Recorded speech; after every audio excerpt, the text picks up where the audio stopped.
Welcome to Public Health 700, Perspectives in Public Health. My name is Jeff Scott.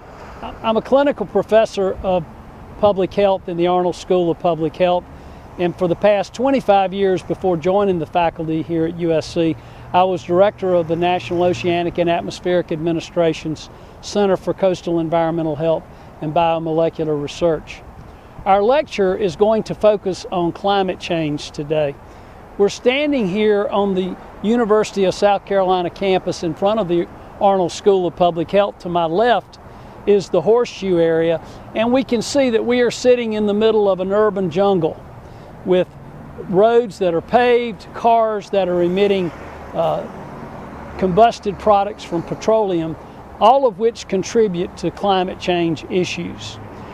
We are going to examine in this lecture the basic facts about climate change in terms of how it affects the environment.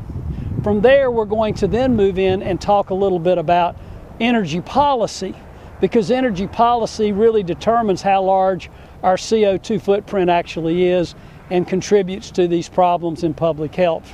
From there, we're going to talk about where is climate change most manifest, and that will be in our coastal areas because of the fact we have 5 times more people and 5 times more economic activity in those areas in the United States and the world. From there, we'll then move and talk specifically about case examples of infectious diseases such as malaria, dengue fever, Vibrio cholera, Vibrio parahemolyticus, your other Vibrio diseases, and harmful algal blooms.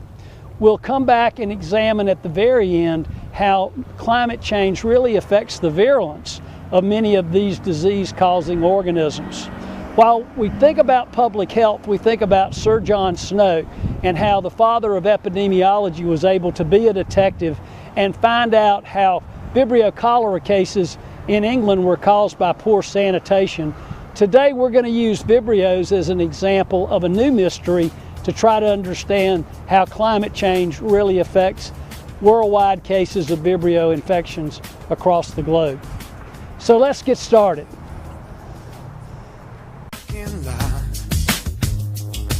With a pink hotel, a boutique, and a swinging hot spot.